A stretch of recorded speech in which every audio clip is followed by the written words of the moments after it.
Hi friends, welcome back to Varni talks. ఇది అమ్మ వాళ్ళ ఇంటి దగ్గర తీసిన వ్లాగ్ అనమాట. దీంట్లో అయితే మ్యాక్సిమం కుకింగే ఉంటుంది. ఇదనే కాదు, నేను ఎప్పుడైనా వ్లాగ్స్ అప్లోడ్ చేసినా కూడా హౌస్ వైఫ్గా ఇంట్లో నా డైలీ రొటీన్ ఎలా ఉంటుంది అనేది నేను వ్లాగ్స్ చేసి పెడుతుంటాను. మా అమ్మకి టీ తాగడం చాలా అలవాటు.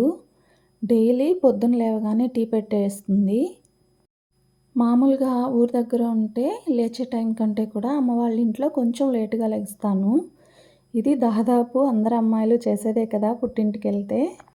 అయితే నేను లేచిన తర్వాత చట్నీకి పల్లీలు, పచ్చిమిర్చి అవి వేయించుకుంటున్నాను. మా చిన్న పాప కొంచెం కారం ఉన్నా కూడా ఏదీ తినదు. కాబట్టి తన కోసం నేనే చేస్తున్నాను అన్నమాట. మా అమ్మ చేస్తే కొంచెం కారంగా చేస్తుంది. మళ్ళీ పాప తినదేమో అని చెప్పి నేనే చేస్తున్నాను. పల్లీ చట్నీ కాబట్టి ముందే ఆయిల్ ఉంటుంది. ఇంకా తిరగమాత ఏం పెట్టలేదు అందుకని చట్నీ కోసము. అయితే టిఫిన్ వచ్చేసి దోశలు అన్నమాట. మా పిల్లలకి దోశలు చాలా ఇష్టం. రోజు 3 పూట్ల పెట్టినా కూడా తినేస్తారు. అయితే ఇక్కడ మా పెద్ద పాపకు కూడా దోశలు వేయాలనిపించింది.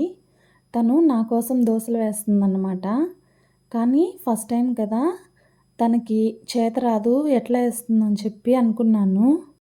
కానీ తను మాత్రం చాలా ఇష్టంగా ఇంట్రెస్ట్ తోటి చేస్తుంది. చాలా పర్ఫెక్ట్గా వేస్తుంది దోశ కూడా. నేనైతే తిరగేసేటప్పుడు విరిగిపోతుందేమో అనుకున్నాను, కానీ మంచిగా వేసింది. ఇలాంటి చిన్న చిన్న విషయాలు వాళ్ళకి ఇంట్రెస్ట్ ఉన్నప్పుడు కాదనకుండా వాళ్ళతో చేయించాలి. దోశ మంచిగా వచ్చినందుకు హ్యాపీనెస్ చూడండి. టిఫిన్ తిన్న తర్వాత తను కాసేపు హిందీ రాయడం నేర్చుకుంటుంది.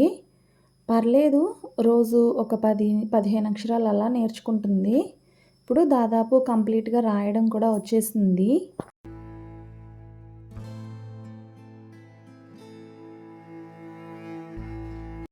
పిల్లలతో ఇలా రాయించడం, చదివించడం నాకైతే చాలా ఇష్టం. అలాగని నా ఇష్టం కోసం వాళ్ళని ఇబ్బంది పెట్టకూడదు కాబట్టి వాళ్ళకు కూడా రాయాలి అనిపించినప్పుడే చెప్తాను. అయితే ఇది అయిపోయిన తర్వాత మధ్యాహ్నం కోసం వంట కూడా స్టార్ట్ చేశాము. నేనైతే నాన్ వెజ్ చాలా తక్కువ తింటాను.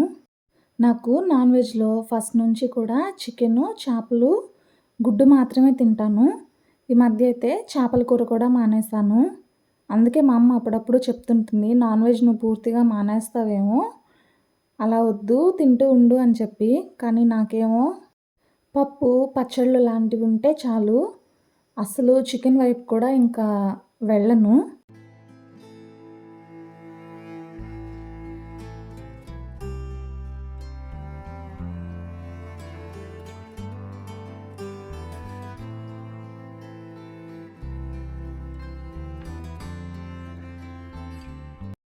ఇక్కడ నేను చికెన్ వండితే మా చెల్లి రసం పెడుతుంది.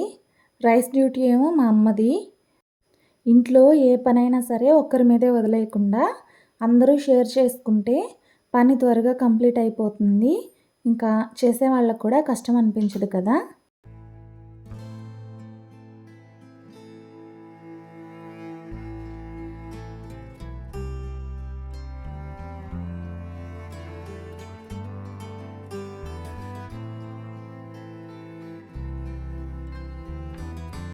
రసం చికెన్ ఫ్రై కాంబినేషన్ బాగుంటుంది కదా. ఈ కాంబినేషన్ మీలో ఎంతమందికి ఇష్టం? ఈ వీడియో చూస్తున్న వాళ్ళలో ఎంతమందికి సేమియా ఐస్ గుర్తుంది? ఇప్పుడైతే ఏం తినాలన్నా సరే ఇది హెల్దీ కాదు, జంక్ అని రకరకాల కారణాలు చెప్తున్నారు. కానీ చిన్నప్పుడు సేమియా ఐస్ తిన్న వాళ్ళు చాలామందే ఉండుంటారు కదా. నా చిన్నప్పుడైతే మా స్కూల్ పక్కన ఐస్ ఫ్యాక్టరీ ఉండేది. ఇంటర్వెల్ కొట్టగానే అందరం ఐస్ ఫ్యాక్టరీ దగ్గరికి వెళ్ళి ఐస్లు కొనుక్కునే వాళ్ళమి. మీలో ఎంతమంది సేమియా ఐస్ తిన్నారో కామెంట్ చేయండి. 90s కిడ్స్కి అయితే చాలా బాగా తెలిసి ఉంటాయి. సాయంత్రం పిల్లలు ఫ్రైడ్ రైస్ తినాలనడంతో బయట నుంచి ఫ్రైడ్ రైస్ తెచ్చుకున్నాము. ఇది వీడియో నచ్చితే లైక్, షేర్, సబ్స్క్రైబ్. ఇంకో వీడియోలో మళ్ళీ కలుద్దాం.